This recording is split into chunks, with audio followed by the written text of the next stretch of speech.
ko na palitan yung ano ko guys, yung intro ko. Hindi na pala tayo nag-goldfish, need ko na palitan.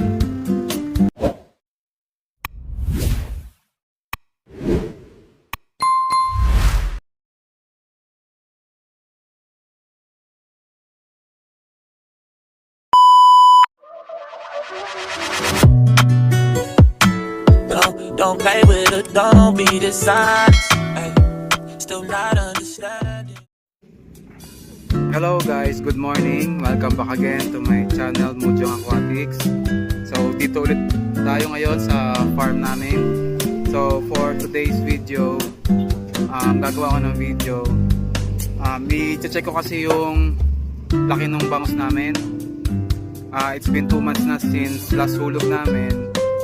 So ngayon tatry ko manghuli ng bangus. I-check ko yung size nila. Estimated namin kasing harvest ay sa December. So ngayon i-check ko kung okay na yung bangus. Gagamitin ko lang ay fish rod guys. Nakabili lang ako ng fish rod sa Japan Surplus. So ito guys, ito lang nabili ko sa Japan Surplus. Ayan, 1-2 ko lang nabili. Tapos ako lang din nag setup nung line nya guys. Double hook siya. Ayan, sa Japan Surplus lang. Sinusubukan kong ilipat yung lever nya sa left side guys eh. Nasa right side siya eh, dapat sa left guys. Eh syempre medyo luma na rin tong reel na to, kaya hindi ko na din maayos. So nagbabalak din ako bumiling brand new ng pang sarili ko talagang fish rod. So tatry ko manghuli ng bangus guys. Ito lang yung pain ko, harina na may fish food PO1. Ayan, try natin manghuli guys. So ayan guys, first cast natin, try natin kung makakahuli tayo. Okay, ayos lang tayo, pwes lang tayo dito. Yan.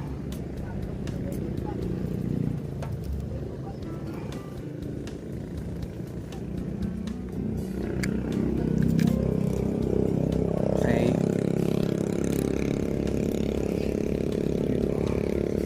Okay, first cast.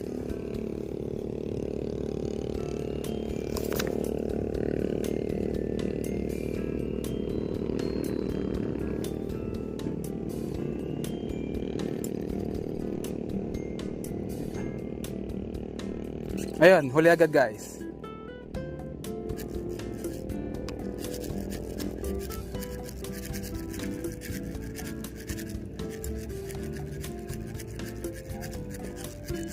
Hindi kami pinahanda guys.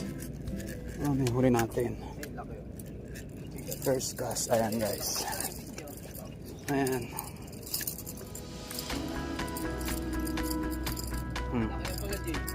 So ayan guys, yung bangus natin.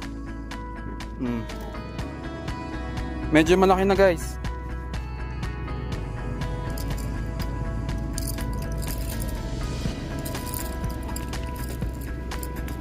Ayan.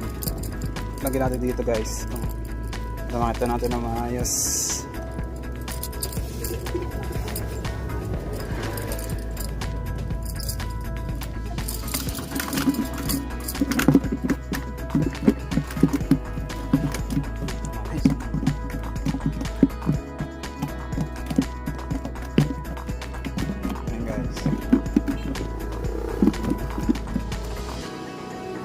Ayan siya. Ayan, malaki na. So, mga siguro ano to? Apatan to sa no? Tingin mo.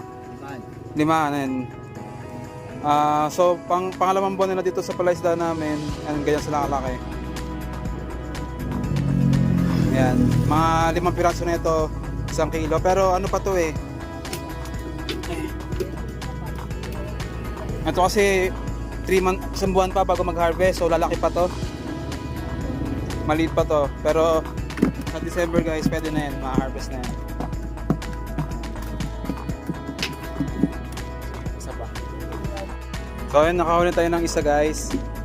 So second cast. Meron pa kasi mga natirang bangus dito guys eh, medyo malalaki. dun sa previous harvest, kasi kapag nag-harvest kami hindi naman siya masisimot lahat eh. Mahirap simutin yung palaisdaan guys, lalo na kapag wala siyang pilapil. Yung sa previous yung sa ano namin, anong last 5 months sa last harvest namin, may mga naiwang bangus. So kapag chinecheck ko yung palaisdaan, may nakikita ko talaga malalaking bangus na, kasi yun yung mga natira. 3 ways kasi kami ano dito eh, ginagamit namin pag harvest eh. Gumagamit kami ng dragon bubo, or nag-uumang lang kami ng lambat, yung pinapantay palaisdaan, or yung pinapasudsud namin, yung nakabangka yung manguhuli, tapos meron na silang lambat dun sa harapan ng bangka, tapos ikikutan na yung palaisdaan. Ayun lang. Pero mostly ang ginagamit lang namin pang harvest ay mag-uumang lang ng lambat. So second cast guys, sana malaki mahuli ko.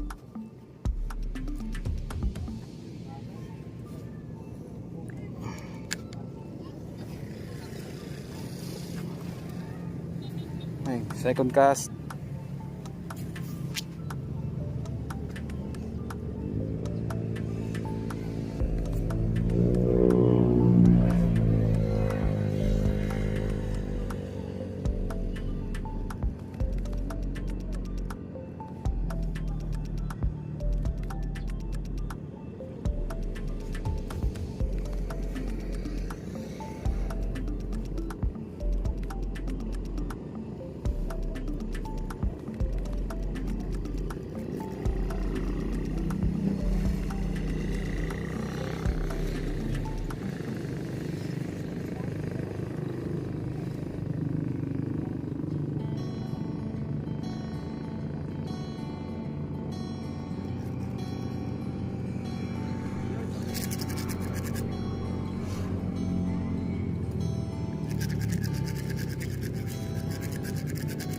Wala.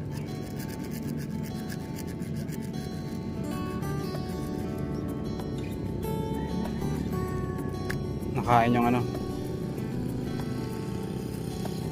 Isa pa. Nakain lang yung ano.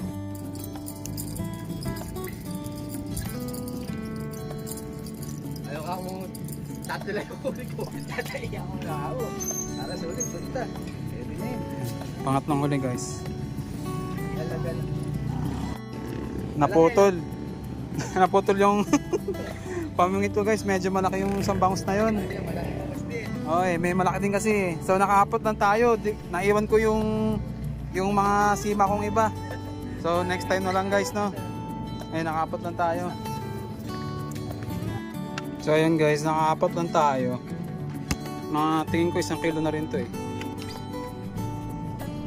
Nakawala yung malaki guys. Naputol yung aking pamingwit.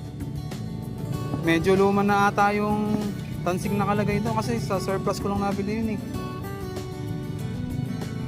Maparato na lang ng bagong guys, line. So ito, okay na to sa amin ng aking asawa. Ulam na namin to. So ito lang, yan na yung ganyan na yung kalaki ng bangus namin, 4 to 1 kilo. So by December, mga dalawahan na yan. December 15 ang target date namin. Yan guys. Yung nakaputol nung pamingit ko, malaki yun guys, ang bigat. Manipis na yung tansin nung pamingit na yun kasi luma, second hand na yun eh. Luma na siya. Parang matagal na na-stock sa sa display nila. Ayan guys. So ayun lang guys, putulin ko na yung video dito. Sa mga nanood, sa mga silent viewers ko, maraming salamat. And guys, please comment kung meron kayong mga question or meron kayong gusto nyo i-comment na makakatulong sa akin. I highly appreciate it. So next time ulit guys, please subscribe, like, comment, and hit the notification bell para ma-update kayo, ma-inform kayo sa susunod ko pa mga video. Thank you guys. Bye for now.